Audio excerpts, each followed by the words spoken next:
ನೋಡಿ, ನಿಮ್ಮ ಊರು ಸರ್, ನಿಮ್ಮ ಊರು, ನಿಮ್ಮ ಊರ ಹಬ್ಬ, ನಿಮ್ಮ ಊರಿನ ಗಣೇಶೋತ್ಸವ, ನಿಮ್ಮ ಊರಿನ ಈದು, ನೀವು ಡಿಸೈಡ್ ಮಾಡಿ ಹೆಂಗೆ ನಡೆಸಬೇಕು ಅಂತ ಹೇಳಿ.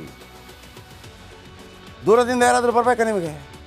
ನೀವು ಡಿಸೈಡ್ ಮಾಡಿದ್ರೆ ಆಗುತ್ತೆ. ಹಿಂಗೆ ಮಾಡೋಣ, ಹಿಂಗೆ ಮಾಡೋಣ, ಹಿಂಗೆ ಮಾಡೋಣ, ನಮ್ದು ಹಿಂಗೆ ಮಾಡೋಣ, ನಿಮ್ದು ಹಿಂಗೆ ಮಾಡೋಣ, ಅಷ್ಟೇನಿಲ್ಲ. ನೀವು ಡಿಸೈಡ್ ಮಾಡಬೇಕು. ಯಾಕೆಂದರೆ ಒಬ್ಬ ನಿರ್ಧಾರ, ಅಚಲ ನಿರ್ಧಾರ ಕೈಗೊಳ್ಳಬೇಕಾಗತ್ತೆ ಒಮ್ಮೆ. ನಾನು ಇದನ್ನು ಅನೇಕ ಬಾರಿ ಹೇಳಿದ್ದೀನಿ. 80ರ ದಶಕದಲ್ಲಿ ಬೆಂಗಳೂರಿನಲ್ಲಿ ರೌಡಿಸಮ್ ಯಾವ ಥರ ಇತ್ತು ಅಂತಂದರೆ, ಬುಲೆಟಲ್ಲಿ ಬರ್ತಾರೆ ಅಂತಂದರೆ ಎಲ್ಲ ನಡುಗ್ತಾಯಿದ್ರು. ಅವ್ರದ್ದೇ ಕಾರ್ಬಾರು, ಅವ್ರದ್ದೇ ಕಾರ್ಬಾರು. ನಿಮ್ಗೆ ಗೊತ್ತಾ ಒಂದು ವಿಚಾರ? ದೇವೇಗೌಡರ ಮೇಲೆ ಕೂಡ ರೌಡಿಗಳಿಂದ ಹಲ್ಲೆ ಆಗತ್ತೆ. ದೇವೇಗೌಡರ ಮೇಲೆ ತಲವಾರ್ ಹಲ್ಲೆ ಆಗತ್ತೆ. ಕೂದಲಿನ ಅಂತರದಿಂದ ಪಾರಾಗ್ತಾರೆ ದೇವೇಗೌಡರು, ಕಾರತ್ಕೊಂಡ್ಬಂದುಬಿಡ್ತಾರೆ. ಅವರ ಬಟ್ಟೆನೂ ಹರಿದಿರುತ್ತೆ ಆ ಸಂದರ್ಭದಲ್ಲಿ. ಈ ಥರ ರೌಡಿಸಮ್ ಜಾಸ್ತಿ ಆದಾಗ ಸರ್ಕಾರ ಒಂದು ನಿರ್ಧಾರ ಕೈಗೊಳ್ಳುತ್ತೆ. ರಾಮಕೃಷ್ಣ ಹೆಗಡೆ ಅವರು ಮುಖ್ಯಮಂತ್ರಿ ಆಗಿದ್ದಂಥ ಸಂದರ್ಭದಲ್ಲಿ ಇನ್ನಾಗಲ್ಲ, ಏನು ಮಾಡಬೇಕು? ಧಿಮ್ ಢಮಾರ್ ವಿಧಾನಸಭೆಯಲ್ಲಿ ಚರ್ಚೆ ಆಗುತ್ತೆ ಅದರ ಬಗ್ಗೆ. ಎನ್ಕೌಂಟರ್ ಮಾಡಿ ಬಿಸಾಕೋದಿಂಥ ರೌಡಿಗಳನ್ನು ಅಂತ. ಒಂದು 4-5 MLAಗಳು, ಅದರಲ್ಲಿ ಪ್ರಮುಖ ಒಬ್ಬರು MLA, ಅದನ್ನು YSV ದತ್ತ ಭಾಳ ಚೆನ್ನಾಗಿ ಹೇಳ್ತಾರೆ. ಹಿಂಗೆಲ್ಲ ಮಾಡೋದು ಸರಿಯಲ್ಲ ಅಂತ ಹೇಳ್ತಾರಂತೆ. ನೋಡಿ, ಈ ರೌಡಿಸಮ್ಗೆ ಸಪೋರ್ಟ್ ಕೊಟ್ಟಂಗಾಗತ್ತೆ ನೀವು ಎನ್ಕೌಂಟರ್ ಮಾಡಬೇಡಿ ಅಂತಂದರೆ ಅಂತ. ಆಗ ಶುರುವಾಗುತ್ತೆ ನೋಡಿ 80ರ ದಶಕದಲ್ಲಿ. ಆಗ ಒಂದು ಕ್ಲೀನ್ ಕೃಷ್ಣಪ್ಪ ಮಾಡಿಬಿಡ್ತಾರೆ. ಕ್ಲೀನ್ ಕೃಷ್ಣಪ್ಪ, ಯಾವ ರೌಡಿಗಳು ಇಲ್ಲ ಆ ಸಂದರ್ಭದಲ್ಲಿ. ಅಲ್ಲಿಂದ ಇಲ್ಲಿ ತನಕ ಆ ರೌಡಿಸಮ್ ನಿಂತೋಗಿದೆ. ರೋಡಲ್ಲಿ ಹಾಗೆ ಆಯ್ತು. ನೀವು ಬೇಕಿದ್ರೆ 80ರ ದಶಕದ ಕೇಳಿ, ಬೇಕಿದ್ರೆ ಈ ನಾರಾಯಣಗೌಡರಿಗೆಲ್ಲ ತುಂಬ ಚೆನ್ನಾಗಿ ಗೊತ್ತಿರ್ಬೋದು ಇನ್ನೂ ಕೂಡ. ಆಗ ಇನ್ನೂ ಕೆಲವು ಹೆಂಗೆ ಅಂತಂದರೆ, ಇಲ್ಲಿ ಕನ್ನಡ ಮಾತಾಡೋಂಗಿಲ್ಲ, ಕನ್ನಡ ಹಂಗೆಲ್ಲ ಇತ್ತು. ಶ್ರೀರಾಮ್ಪುರದಲ್ಲೆಲ್ಲ ಕುರುಪು ಹಾಕ್ಬಿಡೋದು, ಬ್ಲೇಡಲ್ಲಿ ಕುರುಪು ಅಂದರೆ ಕೆನ್ನೆಗೆ ಹಿಂಗೆ ಕಟ್ ಮಾಡಿಬಿಡೋದು, ಅದು ಕನ್ನಡ ಮಾತಾಡಿದ್ರೆ. ಆಗ ಆ ಸಂದರ್ಭದಲ್ಲೆಲ್ಲ ಈ ನಾರಾಯಣಗೌಡರೆಲ್ಲ ಭಾಳ, ಆ ಟೈಮಲ್ಲೆಲ್ಲ ಭಾಳ ಹೋರಾಟ ಮಾಡಿದ್ದಾರೆ. ಯಾಕೆ ಈ ಮಾತನ್ನು ಹೇಳಿದೆ ಅಂತಂದರೆ, ಕೆಲವೊಮ್ಮೆ ಅಚಲವಾದಂತಹ ನಿರ್ಧಾರ, ಗಟ್ಟಿ ನಿರ್ಧಾರ ಕೈಗೊಂಡ್ಬಿಡ್ಬೇಕು. ಒಂದು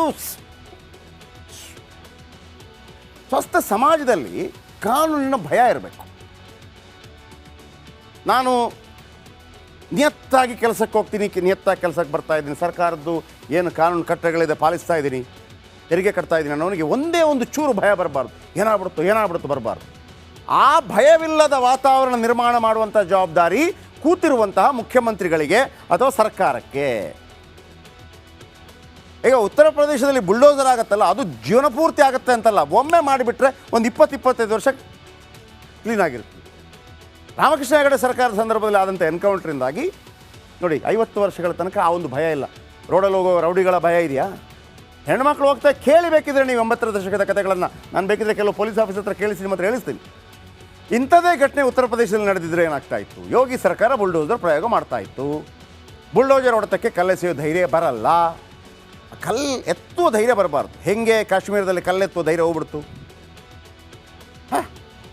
ಸೈನಿಕರ ಮೇಲೆ ಕಲ್ಲೆಸೆಯೋದು, ಸೈನಿಕರ ಮೇಲೆ ಅಟ್ಯಾಕ್ ಮಾಡೋದು, ಸೈನಿಕರೇ ಏನು ಮಾಡೋಂಗಿಲ್ಲ ಪಾಪ. ನರೇಂದ್ರ ಮೋದಿ ಬಂದ ನಂತರ ಯಾರು ಕಲ್ಲೆಸೆದ್ರೋ ಅವರನ್ನು ಜೀಪ್ ಕಟ್ಟಲಾಯಿತು. ಕ್ರೌರ್ಯ ಅಂತ ಒಮ್ಮೆ ಅನಿಸ್ಬೋದು, ತಪ್ಪಲ್ವಂತ, ಹೌದು.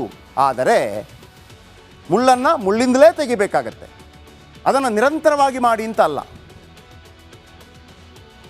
ಈಗ ಒಂದು ಕಾನೂನು ಇದೆಯಲ್ಲ, 100 ಅಪರಾಧಿಗಳು ತಪ್ಪಿಸ್ಕೊಂಡ್ರೂ ಪರವಾಗಿಲ್ಲ, ಒಬ್ಬ ನಿರಪರಾಧಿಗೆ ಶಿಕ್ಷೆ ಆಗಬಾರ್ದು ಅಂತಿರುತ್ತಲ್ವ. 100 ನಿರಪರಾಧಿಗಳಿಗೆ ಒಬ್ಬ ತಲೆ ಕೆಟ್ಟವನಿಂದ ತೊಂದರೆ ಆಗ್ತಾ ಇದೆ ಅಂತ ಹೇಳುವಾಗ ಆತ ಬೇಕಾ? ಇದು ಪ್ರಶ್ನೆ. ಆತ ಸಮಾಜದಲ್ಲಿ ಇಲ್ಲದೇ ಇದ್ರೆ ಒಳ್ಳೇದಲ್ವಾ? ಹಾಗಂತ ಪ್ರತಿ ವರ್ಷ ಮಾಡೋದಲ್ಲ, ಒಮ್ಮೆ ಒಂದು ಕಳೆ ಕಿತ್ತು ಬಿಡ್ಬೇಕು. 25 ವರ್ಷಕ್ಕೆ ಇನ್ನು ಮುಂದೆ ಇಲ್ಲಪ್ಪ. 3 ವರ್ಷದ ಹಿಂದೆ ಕೂಡ ಇಂಥದೇ ಘಟನೆ ನಡೆದಿತ್ತು. ಅಂದಿನ BJP, ಇದನ್ನ ಕಾಂಗ್ರೆಸ್ ಸರ್ಕಾರ ಸೈಲೆಂಟ್ ಆಗಿತ್ತು. ಪ್ರತಿ ಸಲ ಕೂಡ ಆಗಿದೆ. ಈಗ ಕಾಂಗ್ರೆಸ್ ಗೌರ್ಮೆಂಟ್ ಅಲ್ವಾ? ಇದೇ BJP ಗೌರ್ಮೆಂಟ್ ಇದ್ದಾಗ ಪ್ರವೀಣ್ ನೆಟ್ಟಾರ್ ಕೊಲೆ ಆಯ್ತಲ್ಲ, ಇದೇ BJP ಗೌರ್ಮೆಂಟ್ ಇದ್ದಾಗ ಶಿವಮೊಗ್ಗದಲ್ಲಿ ಕೊಲೆ ಆಯ್ತಲ್ಲ. ಹಾಗಾಗಿ ನೀವು ಯಾರು ಸರ್ಟಿಫಿಕೇಟ್ ಕೊಡಬೇಡಿ. ನಮ್ಗೆ ಗೊತ್ತಿದೆ ನಿಮ್ಮ ಹಣೆ ಬರ ಏನು ಅಂತೇಳಿ. ನಾವು ಕೇಳ್ತಾ ಇರೋದು, ನೀವು ಕಾಂಗ್ರೆಸ್ಸೋ BJP ಯಾರೇ ಆಗಿರಿ, ಸಮಾಜದಲ್ಲಿ ಪ್ರಾಮಾಣಿಕವಾಗಿ ದುಡಿಯುವಂಥ ವ್ಯಕ್ತಿಗೆ ಕಿರಿಕಿರಿ ಮಾಡದ ಹಾಗೆ ಶುದ್ಧ ಸಮಾಜವನ್ನು ಕಟ್ಟಿಕೊಡುವಂಥ ಜವಾಬ್ದಾರಿ ನಿಮ್ಮದು. ಈ ಥರ ಕಿರಿಕಿರಿ ಮಾಡ್ಕೊಂಡು ಯಾರು 25 ಕೋಟಿ ನಷ್ಟ ಆಯ್ತಲ್ಲ, ಪಾಪ ಅಲ್ಲಿ ಅಳ್ತಾ ಇದ್ದಾರಲ್ಲ, ಅವನೇನು ತಪ್ಪು ಮಾಡ್ದ? ಅವನು ಯಾರ ಹತ್ರ ನ್ಯಾಯ ಕೇಳಬೇಕು? ಯಾರು ಕಿಡಿಗೇಡಿಗಳು ಮಾಡಿದ್ರೋ ಎತ್ತಾಕೊಂಡೋಗಿ ಅವ್ರನ್ನ. ಇನ್ನಾದರೂ ಎಚ್ಚೆತ್ಕೊಳ್ಳಿ. ಸಮ್ಟೈಮ್ಸ್ ಬುಲ್ಡೋಜರ್ ಅಲ್ಲದಿದ್ದರೆ ಬೇರೆ ಏನಾದರೂ ಪ್ರಯೋಗ ಮಾಡಿ. ರೌಡಿ ನಿಗ್ರಹ ದಳ ಅಂತ ಒಮ್ಮೆ ಮಾಡಿದರು ಕರ್ನಾಟಕದಲ್ಲಿ ಅಲ್ವಾ? ಎಲ್ಲ ಕಾಲೇಜ್ನಲ್ಲಿ ರೌಡಿಸಮ್ ತೋರಿಸ್ತಾ ಇದ್ದ ಮಕ್ಕಳೆಲ್ಲ ಓಡು ಮಾಡಿ ಪೊಲೀಸರ ಹತ್ಯೆಗೂ ಯತ್ನಿಸಿದ್ರಂತೆ ಉದ್ರಿಕ್ತರ ಗುಂಪು ಈ ಹಿಂದೆ. ಇಂಥವ್ರ ಬಗ್ಗೆ ಯಾಕೆ ಇಷ್ಟೊಂದು ಮಮಕಾರ? ಪೆಟ್ರೋಲ್ ಬಾಂಬ್ ತಯಾರಿಸೋರ ಮೇಲೆ ಯಾಕೆ ಪ್ರೀತಿ? ಬುಲ್ಡೋಜರ್ ಹತ್ತಿಸಿ ಕಲ್ಲೆಸೋರಿಗೆ ಭಯ ಹುಟ್ಟಲಿ.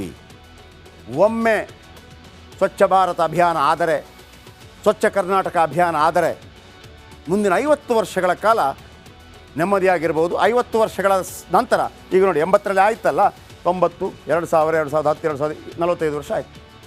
ಈಗ ಮತ್ತೆ ಒಂದು ಯಜ್ಞ ಆಗಬೇಕಾಗಿದೆ. ಆಗಲಿ. ಓಕೆ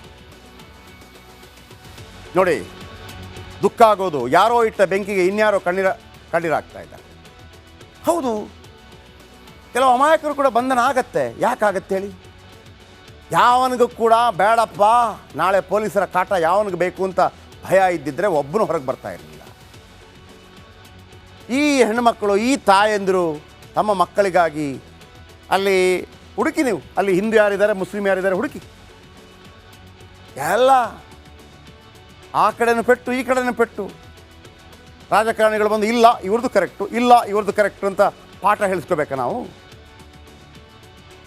ಇವರ ಅಳಲನ್ನು ಕೇಳೋಕ್ಕಾಗ್ತಾ ಇಲ್ಲ ರೀ. ನೋಡಿ ಆ ಸ್ಟೋರಿ.